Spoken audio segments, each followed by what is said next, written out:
En la clase de hoy te voy a enseñar qué tienes y qué no tienes que hacer en la parte del writing, del listening y del speaking para aprobar el B2 Fest de Cambridge. Te comparto pantalla y empezamos. Muy bien, ¿qué vamos a ver hoy?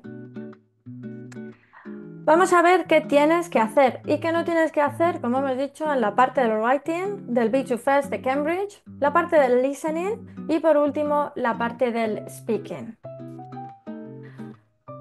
La parte del writing dura 1 hora y 20 minutos y está dividida en dos partes y tienes que escribir entre 140 y 190 palabras aproximadamente. La parte uno siempre vas a tener un essay y es obligatorio. Esta parte la tienes que hacer sí o sí. En la parte 2 te van a dar varios textos a elegir y tienes que elegir uno de ellos. ¿Qué tipos de writing hay? Como hemos dicho, en la parte uno hay un essay que es obligatorio para absolutamente todo el mundo que se presente al B2 Fest de Cambridge. Y en la parte 2 te van a dar a elegir entre un artículo, un email formal o informal, una carta formal o informal, un review, un report o un story. El report no es obligatorio, no se le va a pedir a la gente que se presente a través de School, que suelen ser los adolescentes y los niños, y el story es solamente para la gente que se presente para Schools, que suelen ser, como he dicho, adolescentes y niños. ¿Cuánto tiempo debo tardar en cada parte? Esto depende un poco de ti, pero recuerda que ambas partes valen lo mismo. También recuerda que tienes que planificar todo lo que vas a escribir y por supuesto repasar lo que has escrito para que no tengas errores tipográficos, para que tengas toda la gramática correcta y todo esto entra dentro del tiempo estipulado para la escritura, que es 1 hora y 20. ¿Qué evalúan en los writing? Te van a evaluar el contenido para ver si has cumplido la tarea, si has escrito lo que se te pidió y no has escrito sobre temas irrelevantes. También te van a mirar el logro comunicativo. Esto es cómo has escrito el writing y si has utilizado el registro adecuado para ese tipo de writing, que puede ser formal, informal o neutro. Porque, por ejemplo, no es lo mismo un essay que una reseña. También te van a mirar la organización. Se van a enfocar en cómo has estructurado el texto, si lo has dividido en párrafos, si estos párrafos están unidos correctamente, si tiene coherencia lo que has escrito. Te van a mirar todas estas cosas. Otra cosa que miden es el lenguaje. Te evalúan el rango de vocabulario y gramática que utilizas, todo a un nivel de B2. ¿Qué tienes que hacer? Cuando te den el escrito, subraya lo que te piden, porque si no lo subrayas, puede que se te olvide alguna de las cosas. Y también, súper importante, planifica lo que vas a escribir para poder seguir un orden y que no te cueste tanto escribir el texto que tienes que escribir. Si haces el examen en versión papel, asegúrate de que el examinador puede entender lo que has escrito. Súper importante. Utiliza vocabulario variado y relevante al tema que te ponen. Por ejemplo, si vas a hablar de contaminación en el mundo, puedes hablar de greenhouse gases, climate change, biodiversity loss, global warming, carbon footprint. Asegúrate también que la gramática que utilizas es de nivel B2. Esto significa que tienes que utilizar las pasivas, segundo, tercer condicional, las inversas, súper importante también. También tienes que asegurarte que el tipo de tono que utilices sea formal o informal dependiendo del tipo de escrito. Y en la segunda parte del writing, en la que te dan varios escritos a elegir, lee todas las opciones que te dan. Y tienes que elegir la que mejor se te dé y tengas más vocabulario, porque tienes que impresionar al examinador. Es muy importante que te prepares todas las partes y no pienses, bueno, no me voy a preparar, por ejemplo, el review porque no me gusta y me lo voy a preparar. Porque puede pasar que vayas al examen, las otras dos, el artículo, por ejemplo, y la carta te las pongan y el tema que te ofrecen no sabes suficiente vocabulario, por ejemplo, y te quedas sin saber qué hacer en la parte 2, porque en dos de los escritos no tienes, por ejemplo, vocabulario suficiente y el tercero no sabes la estructura y ya la liamos parda. ¿Qué no tienes que hacer? Siempre que te sea posible, no utilices las mismas palabras que te dan en el ejercicio.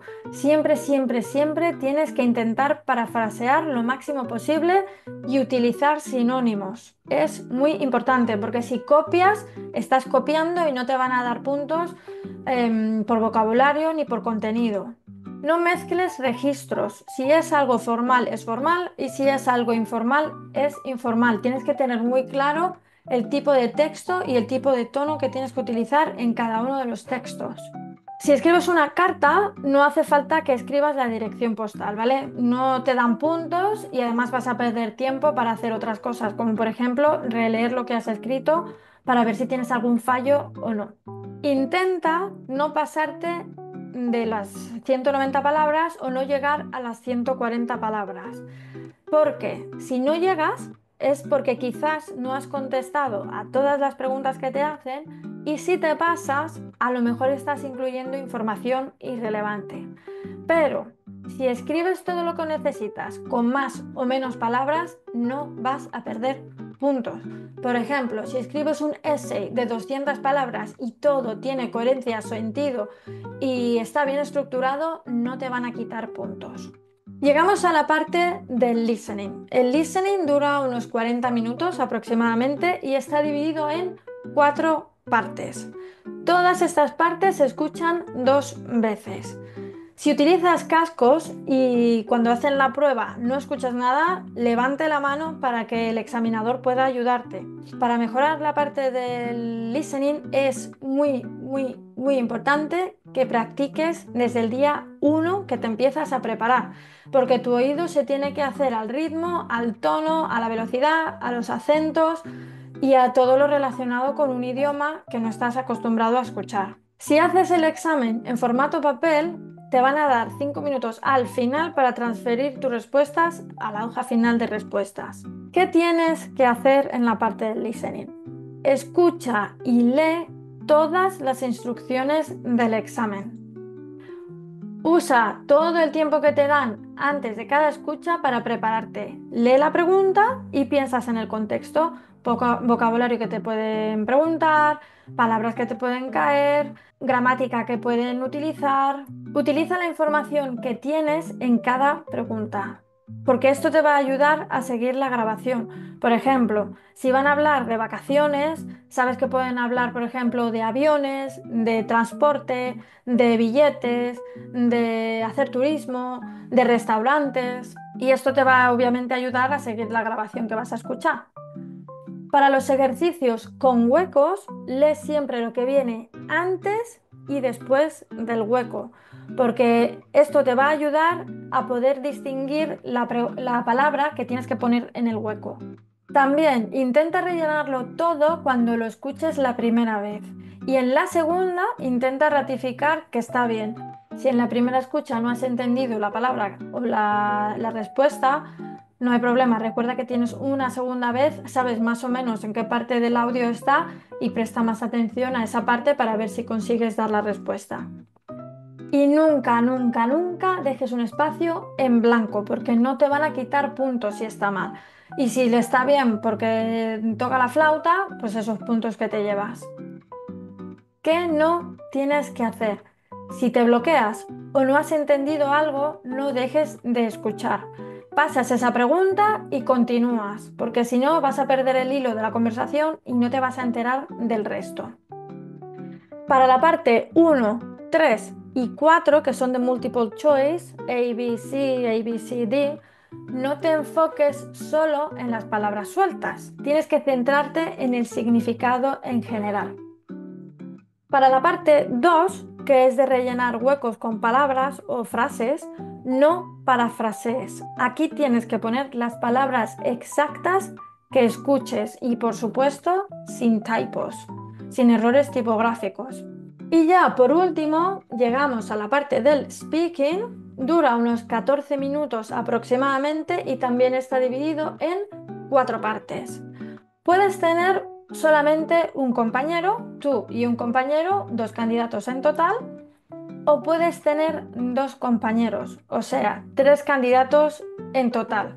Si sois tres candidatos, tendréis más tiempo para cada parte. Esto pasa obviamente si la gente que se presenta son números impares. ¿Qué pasa durante la prueba? Tú cuando entras en la sala de examen del speaking, van a haber dos examinadores. Uno que va a hablar directamente con vosotros, que es el interlocutor, y otro que va a tomar las notas y a poner las marcas finales, que es el asesor. El interlocutor os va a hacer preguntas de distintos tipos para que obviamente habléis y dependiendo del tipo de prueba hará un tipo de pregunta u otro. Recuerda que no solamente miden tu nivel de inglés o tu pronunciación, también van a mirar la manera en que te comunicas, cómo negocias, cómo das tu opinión, si reaccionas a lo que dicen tus compañeros, cómo reaccionas a lo que dicen tus compañeros, si los involucras o no en la conversación. Este tipo de cosas son muy importantes cuando te presentes a la parte del speaking. ¿Qué tienes que hacer? Asegúrate de que escuchas al examinador y a tu compañero. Si no los entiendes, no intentes adivinar lo que ha dicho o contestes algo random, algo sin sentido, porque si no, no van a darte puntos por comunicación, porque estás contestando algo que no te han preguntado. Te van a estar evaluando la gramática, obviamente, cómo haces las frases en inglés a un nivel de B2.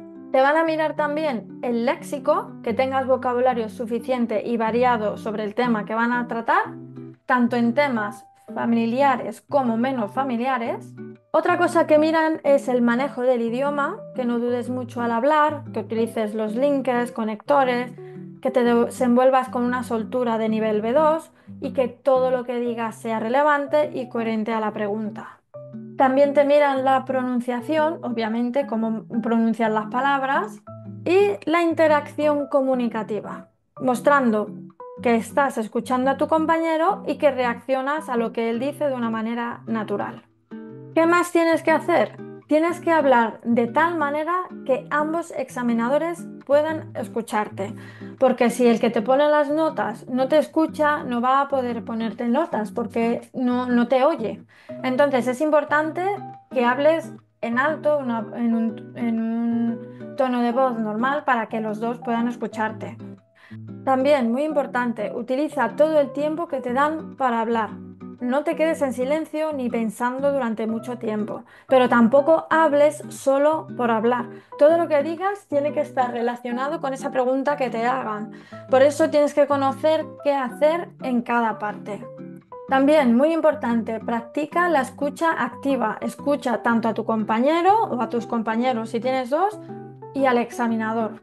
Y si no entiendes algo, no pasa nada. Podéis preguntar de manera educada para que te repitan lo que acaban de decir.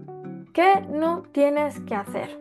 No te aprendas respuestas hechas. Por supuesto, tienes que practicar sonar de manera un poco más natural, pero los examinadores te puedo asegurar que van a saber si te has aprendido algo de memoria, porque están entrenados para saber este tipo de cosas. En la parte del diálogo no intentes acaparar toda la conversación ni hablar más que tu compañero. ¿Por qué? Porque es una conversación, no un monólogo. Si solamente hablas tú y no dejas hablar a tu compañero, ninguno de los dos vais a poder aprobar porque no hay diálogo. Es un monólogo y no es lo que te están pidiendo en el examen. Y por último, no pases mucho tiempo del que te dan pensando porque si no, no te van a poder evaluar. Obviamente puedes tardar 2, 3 segundos en pensar lo que quieres decir y en organizar tus ideas, pero no gastes, por ejemplo, 10, 15 segundos, como he visto en algunas de mis clases, porque si tienes, por ejemplo, 30 segundos para contestar y te tiras 15 segundos pensando o sin saber qué decir, no te van a poner buena nota en ese tipo de ejercicio. Entonces, esto es práctica. Practica en voz alta en tu casa, practica qué tipo de respuestas puedes dar para diferentes tipos de preguntas y a partir de ahí simplemente suéltate para poder sonar natural otra vez para un nivel de B2.